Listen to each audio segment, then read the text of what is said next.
guys. Oh. Diba? Ang bilis niya magtatakbo. Yung isa chill lang. Oh, yun. Nauna pa yan siya kanina. Chill lang siya. Yung siya, ang tuling-tuling niya guys. Parang ano, masyado siya namamadali. Diba? So, enjoy lang ako muna dito habang nag-iintay sa kanila. Hindi naman nakakainip mag-antay sa kanila guys. Kasi kaganda naman ang makikita mo guys eh. Ayan. First time ako dito. Kasi hindi siguro siya ganun kaganda sa araw. Pero pag sa gabi siguro dito. Ayan guys oh. Ang bilis niya guys oh. Ano? Bilis nila. Tapos silang isa. Ayan. Chill lang din siya nagpatakbo guys. May disco light pa sila sa ano. Ayan. May disco pa sila oh. Diba? May sumasayaw pa sa ano. Ayan, may sumasayaw pa doon guys. Ayan yung umalis na ng sa Triumph Del. Tapos mahihilo man ako niyan guys oh. Pag ako niyan mahihilo ako niyan. Diyos mio Marimar. Saan ba sila pupunta? Ayan. Lumiko sila guys. Ayan. Lumiko sila dyan. Ayan sila. Yung mga bisita ng ng Chatrium Hotel. Ayan sila. Magtutour sila guys. Ayan. Mag-tour na sila dyan. Diba?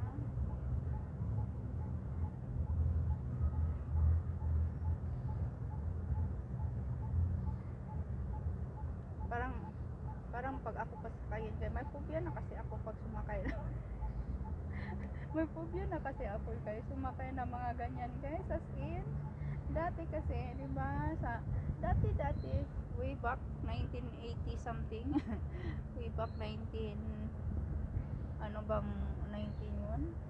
Basta, first time kong pumunta ng Maynila guys, nagbarko lang kami. As in, first time ko, okay pa yung first time. As in, okay. Nung pauwi na kami, papunta pa pala dito yun. Papunta pa dito guys. Pauwi pa kami nun. Tagal na kasi nun.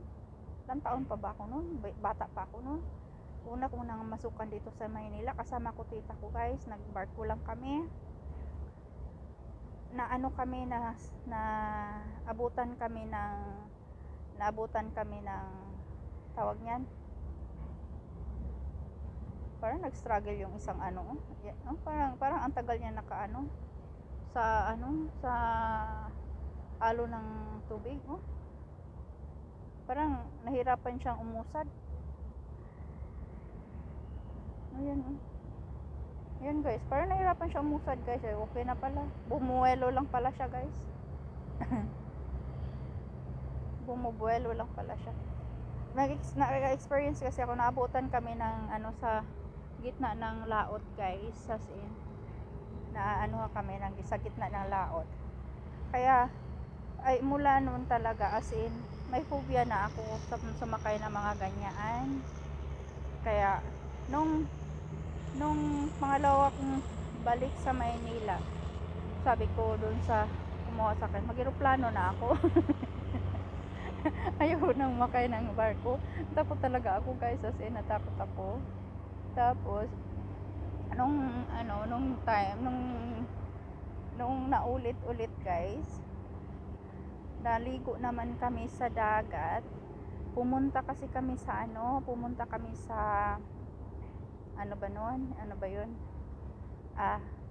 kami sa White Sand doon sa sa amin.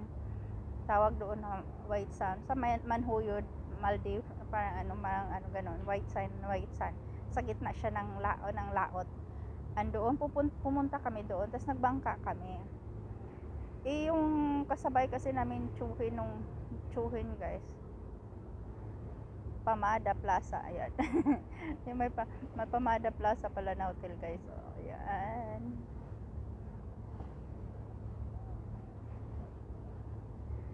Tapos ang ano, ang nangyari talaga, as in, ang nangyari nun guys is yung bangkang ano, kasi yung di motor, may nag ano, yung bangka na hindi di motor, may marami kami sakay. Tapos um, hila-hila siya ng di motor.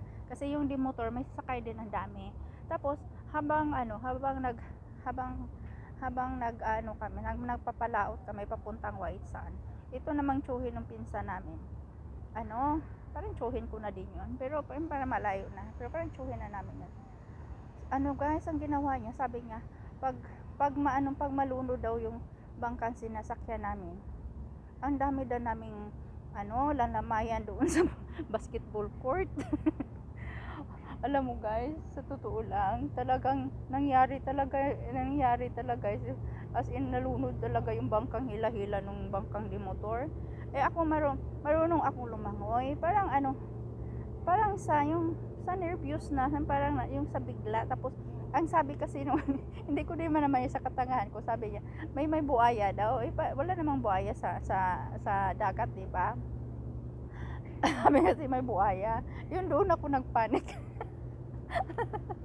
Doon ako nagpanik, hindi na ako marunong tapos nag-worry ako sa papa ko kasi kasama namin papa ko noon, ate ko, tapos ako, yung mga pinsan namin, ang dami namin noon time na yon. Sabi kasi may buhaya.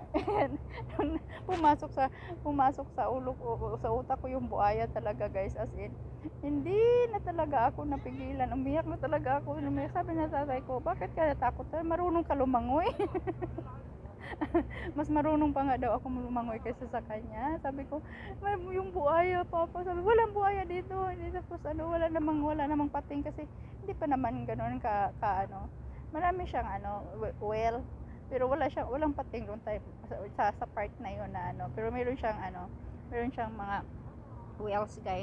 Tapos tapos iyak talaga ako, na iyak. Tapos yung parang as in talagang sabi niya lumangoy ka, tapos hindi na talaga ako marunong lumangoy, kaya yun, para akong talaga doon talaga is talaga ako doon, na trauma talaga ako, kaya ayun ganda kaya hindi na ako talaga na guys, mula noon hindi na talaga ako na hindi na talaga ako mapasakay ng mga ganyan. Takot talaga ako, nervous talaga ako is kahit marunong akong lumangoy.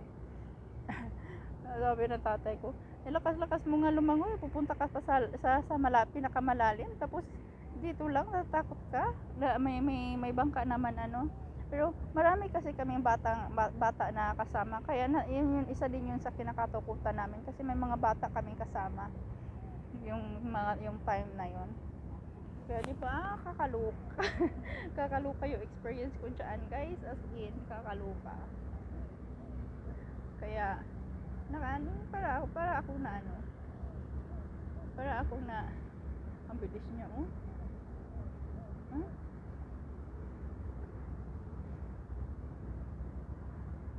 Oh, nag-splashing guys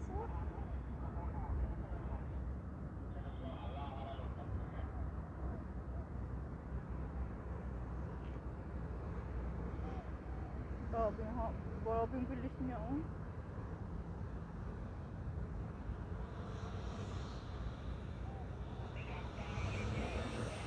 wala, binilisan pa niya, bitinggol.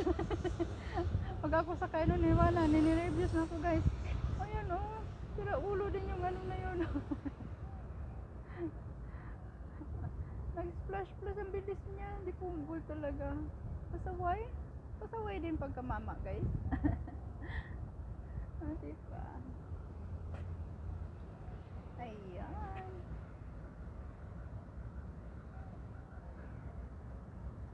Yan, dito ako ngayon, magkikita kami ng Sharwin.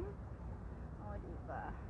Pero alam niyo guys, natawa-tawa lang ako, kuda-kuda ko, pero kinabahan ako, hiya baga ako sa kanila. First time ko ba sila nakita, sa YouTube ko lang sila nakilala, diba? So natin to guys, thank you for watching, bye bye guys, I love you.